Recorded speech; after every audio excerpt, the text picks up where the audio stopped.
the Roop lecture series. Well, I've been waiting for a break in the action. There just hasn't seemed to be too much of one, so I'm just going to jump right in. It was only a year ago that we were talking about the protests in China, and during that time I shared about all the data electronic technology and how it was being used in those protests. Everything from drones, the police monitoring where people are, what they're doing, and facial recognition, body cameras, and even censoring what was put online. Videos that were uploaded from those protests and different varying, some of them were censored, some of them were not allowed to be distributed. We saw very much that the Chinese government wanted to have a very strong control of the narrative and what was being said. And I began there. Of course, we didn't know that was going to be our example and prototype, right? A year later, we're finding ourselves in America in much the same situation. Much of this technology and data, electronic data technology, and that whole industry, very, very much in the forefront right now. And so we're going to talk about these things today. And, we started out with the protests when we were coming out of quarantine back in April. And immediately, a lot of the little IT gurus started setting up websites to map who's showing up at the protests and the spread of the virus. Well, we didn't see many spikes then. Of course, we had a lot of cases that were going on. But what we did see very quickly thereafter was censorship, and it was about May, probably that next month, where Twitter started to fact check Donald Trump and some of his tweets, and that didn't go over so well. Don't mess with my tweets, right?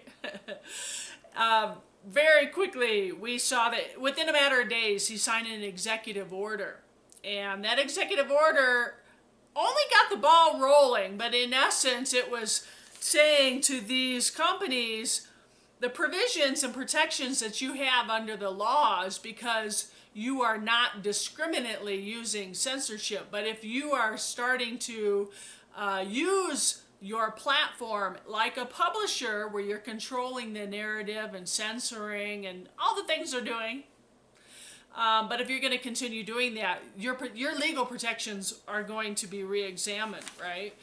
Well, we don't know if that executive order it's a step in the right direction. It may not be, it's not enough. And it may not be even really, honestly, the right approach, because we're talking Alphabet, which owns Google, has a net worth of about $1 trillion.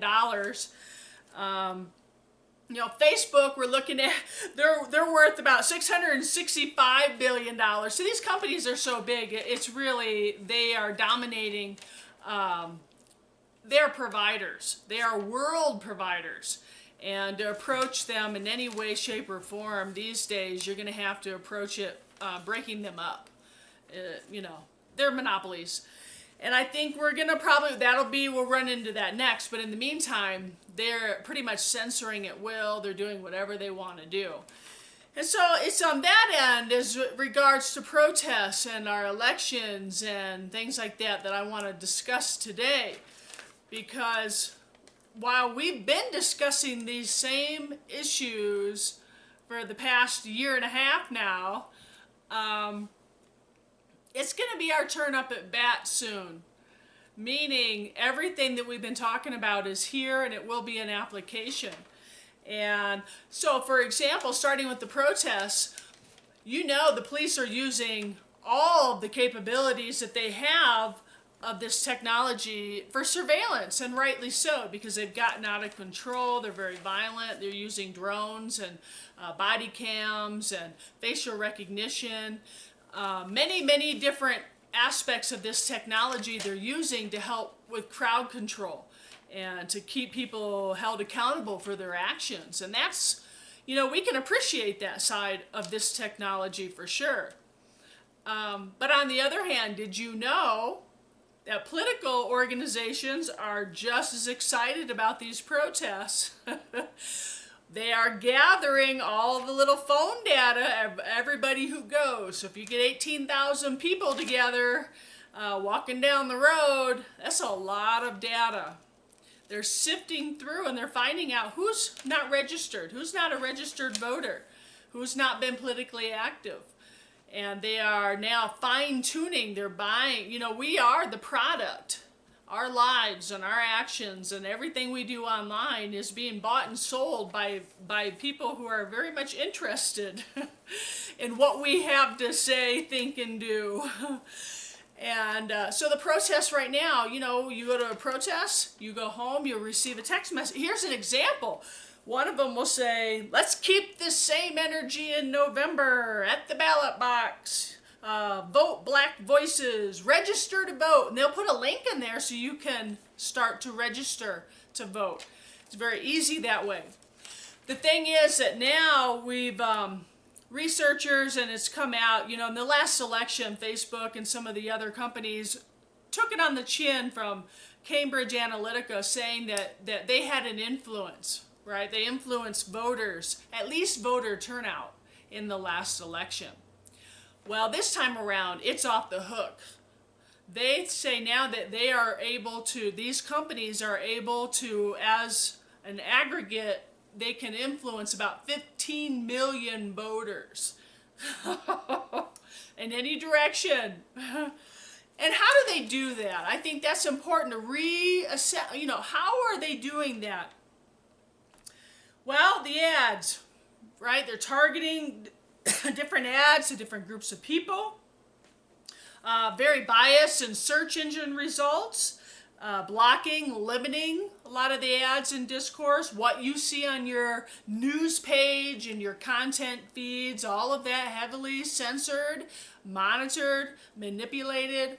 The things that you have to say to each other, uploading videos at protests and things. All the same stuff we saw in Hong Kong. All the same stuff is being done.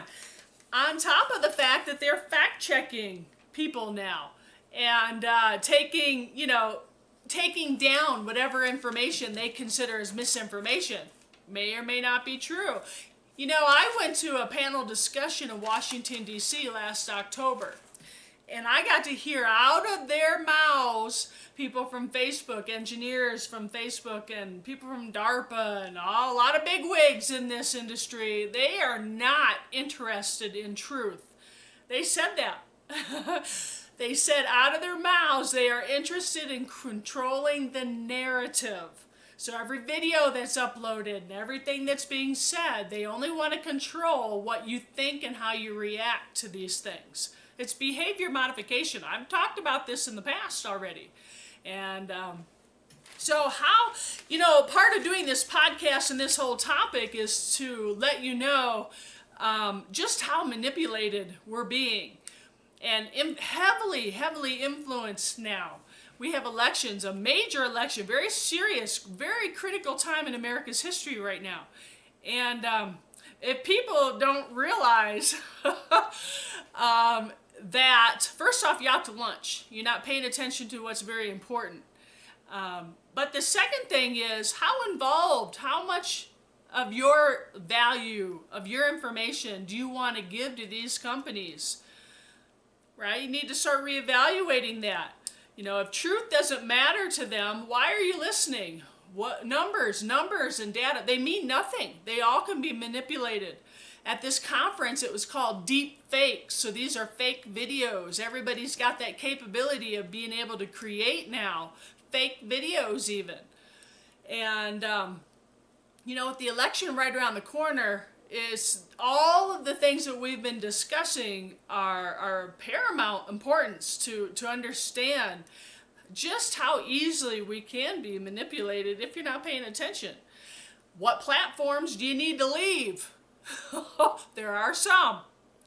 We don't need to be as involved with all this stuff as we think that we need to be. I mean, Twitter, yeah, for example, Twitter, 15 to 20%, they say on average, maybe even as high as 25% of the accounts are fake. They're fake. You may not even be talking to anybody real, maybe AI, looking to pick your brain, get your information, control the narrative, plant ideas in your brain. I mean, do you need that? No, you don't.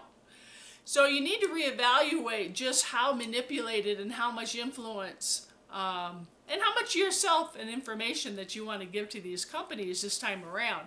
Because we're seeing it not just in protests, not just in censorship, but also will be soon in our election as well. And so, critical times, fun time to be alive. And to really start to, if truth doesn't matter to any of these companies, whatever data, whatever poll, whatever information they're going to give you anyway, you need to start voting the values that you stand in alignment with. Change your perspective. You know, don't get up or down with the polls and get, you know, this, that, or the other, but you really start basing what kind of country do you want? What kind of companies do you and their values? What values do you want to be in agreement with? And because a lot of these companies now are in the driver's seat, like it or not. And, you know, we've talked about it for over a year. You can see that it can be very quickly a surveillance police state using this technology. You know, if everything you do is online, everything can be measured and monitored. It's just that simple. So, some food for thought, maybe a little heavy, maybe a little different, but always a good reminder, you know, wake up and smell the coffee. 4 months will be here before you know it, and I think we got a lot of drama left in store for us. We're going to see a lot more manipulations, no doubt. Whether it would be the spread of this or, you know, the explosion of that or, you know, all these things out of control. I mean, a lot of information can be twisted any way it suits an agenda. So just keep that in mind. We're smart people. And group lecture series, I enjoy doing this, talking with you. I'd love to hear your comments and feedback down below. Thanks so much for listening. We'll talk with you again real soon. Bye-bye.